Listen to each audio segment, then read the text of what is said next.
When Jesus died, there was an earthquake, the veil was torn, and a bunch of dead people were raised. That's what we're talking about today on the To Be the Church podcast. Welcome to the To Be the Church podcast, where we explore what it looks like to truly be the church in today's culture. It's Ben. I'm Tyler. What's up? How are you doing? Good.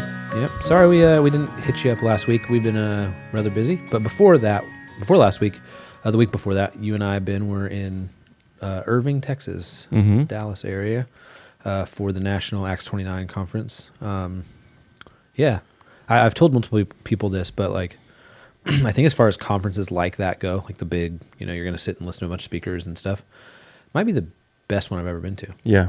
I agree. Yeah.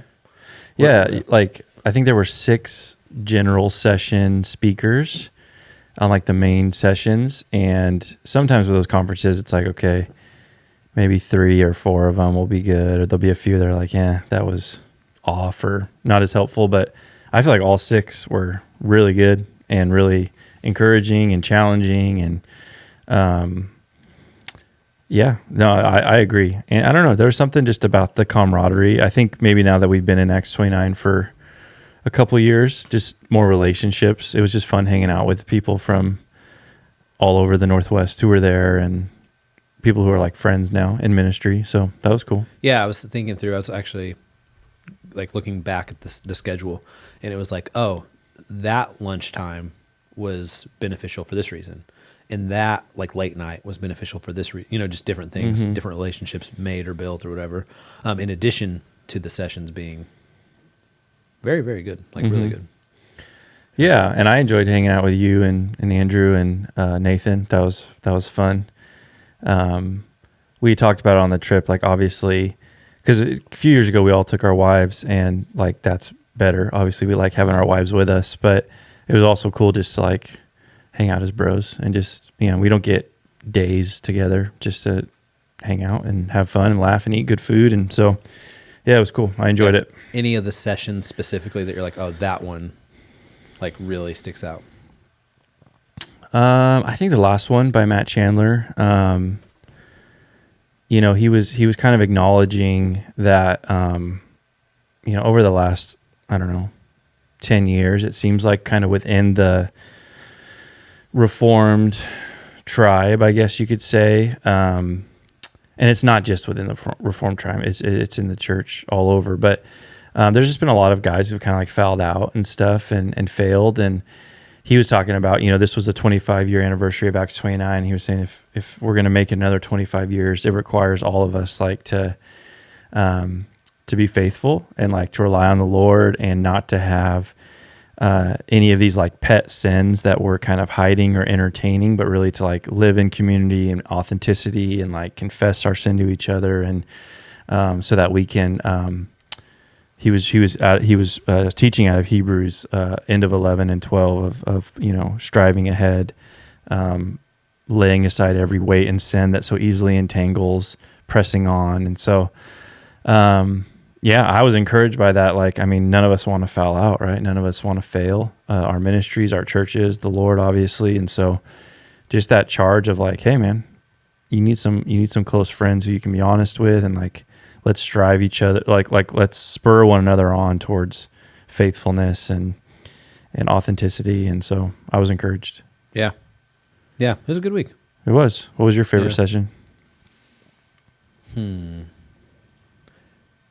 Oh, Sam Halberry. He was great. I forgot about that one. Yeah. They were all good. I think in the moment, the Brian Laritz one was phenomenal. However, like when I think back of like takeaways, my only takeaway is I need to listen to that again, because it was so captivating in the moment, and like so, I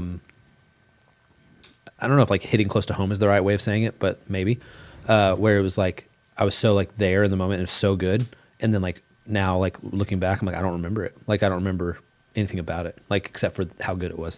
So it's like I should go back and listen to it. Whereas like the Chandler one, John Piper was there. Oh yeah, like other ones like that. It's like I like can think like, oh, when they said this, that really hit home. Yeah, Brian Laritz, he preached Psalm 13, and yeah, dude, as far as just, he exegeted the text really well, but just the communication skill, it was captivating for Yeah. sure. Something about the way his cadence and the way he communicated and the stories, like, yeah, it was powerful. Yeah, and then the compassion Yeah. of Sam Albury. Yeah. Like that. Yeah, all of them.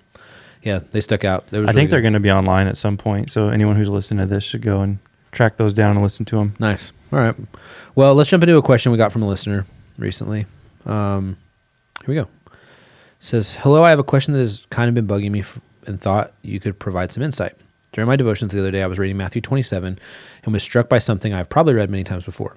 In verses 51 through 53, it says that in addition to the earthquake and the torn veil, when Jesus died, graves were opened and bodies were raised, and even were seen by many people. This seems like kind of a big deal, but I don't think I've ever heard a sermon about it or even anyone talking about it. What actually happened? What happened to those people? Why only some and not all? Thanks for any clarification or insight you can give. Yeah, good question. So Matthew 27, starting in verse 51, and behold, the curtain of the temple was torn in two from top to bottom, and the earth shook, and the rocks were split. The tombs also were opened, and many bodies of the saints who had fallen asleep were raised. And coming out of the tombs after his resurrection, they went into the holy city and appeared to many. When the centurion and those who were with him, keeping watch over Jesus, saw the earthquake and what took place, they were filled with awe and said, truly, this was the Son of God. So, yeah, interesting passage. It's Matthew is the only gospel writer out of the four who mentions this part of the story. And I agree with the question asker. Sometimes you read a section like this and you're kind of like, I don't know what that means. And you kind of just keep moving on. But it's there. And there's been a couple different views on how to interpret it. Some view it kind of as symbolic, that with the veil being torn, with bodies being raised, that's just showing that Christ, he's made a way now into the presence of God through the veil because of his death, because of his victorious resurrection, that he's brought about, the promise of resurrected life. But it's more symbolic there. But we have no reason to think that Matthew is just speaking symbolically here. It seems like he's, with the whole crucifixion and resurrection account, he's recording real history here and real things that happened. Even verse 54 there at the end, the centurion saw these things that took place, and they were filled with awe and said, truly, this was the Son of God. So what's happening here? These things are symbolic in that they represent something, but they're not merely symbolic. They actually happen. So all the gospel writers do mention this, or some of the other gospel writers mention the curtain being torn as a real historical fact. And then these dead bodies being raised, it seems like there was an earthquake and there were bodies of the saints who were raised and were seen by many. Now, earthquakes are common in that area. The tombs there are not kind of like under the ground, 6 feet under, like in where we live, but they're above ground, kind of these rock structures, and so an earthquake could split them open. And it seems to be that some saints were raised and that people saw them. Now, it does say some and not all, because I think what this is representing is that Christ, in his death and resurrection, did conquer death, and now there is this promise of new resurrection life, resurrection from the dead. And so some of these saints being raised and being witnessed is showing people kind of the significance of what his death and resurrection accomplished, just like the curtain being torn. And so he didn't raise all of them, right? It says some saints were raised, not all of them, because they're this sign that, hey, this is what's to come. This is a foretaste of the new heavens and the new earth. Just like Jesus as the first fruits, his resurrection is a foretaste of what we will experience. So beyond that, we don't know much about it. Matthew doesn't tell us. None of the other gospel writers tell us. And so I think it's important with these types of passages that we don't over speculate or try to guess or come up with explanations that aren't explicitly in the text. We don't have any other historical data of this. We just have Matthew's account. So, I think we just take it for what it is, and that it's showing us that one day, like those few saints who were raised, we too will be raised with Christ and live with him forever. So, Yeah. What do you think the second funeral of those people was like? Because they died again, right? So Well, we don't yeah, know. Some people think when Jesus ascended, then, however many days later in the book of Acts, that maybe they went with him. We don't know. Like the text doesn't say. So, did they die again? And were the people at the funeral like, dude, we already did this. Do we have to say all this stuff again? No. Yeah. Do we have to pay for this again? Yeah. No. Yeah. We don't. Those are the types of things that's like we don't know. We can speculate. I'm preaching in Genesis right now, and we were just in Genesis 5 and 6, and we were looking at the Nephilim, and these men of renown, and the sons of God had relations with the daughters of man, and there's so much speculation of like who were these sons of God and who were the Nephilim, and but as I was studying the text and then preached the text, like we often just are going way outside of Scripture with kind of these speculations and these different things that just really aren't helpful. It might be interesting and it might be fun to kind of research, but the point of the text is not to figure out who these Nephilim were. The point of the text is that not only fallen angels, but all of humanity had become corrupt because of sin. God says that he regretted creating them because their hearts were only evil continually. And it eventually leads to the flood, which is his judgment. And so that's the point of the text. And I think sometimes, we do this with eschatology and kind of apocalyptic literature in the Bible. We just get so caught up in the weeds and trying to figure everything out. But what we really need to know is in the text, and we don't need to know more beyond that. We just need to be okay with that. Yeah, I think a handful of years ago, studying under somebody at Western Seminary who was talking about just the difference in authorship and like the desire of an author in Eastern, like old literature and modern Western literature, just how different it is. And like if you read a book now and it's written by Frederick Bachman or whatever, an author we both like a lot, and it's written by him and he doesn't like explain something and like give you the reason for it, you almost feel like you've been lied to a little bit. You're like, wait. You never went back and explained why Benji did this or, whatever.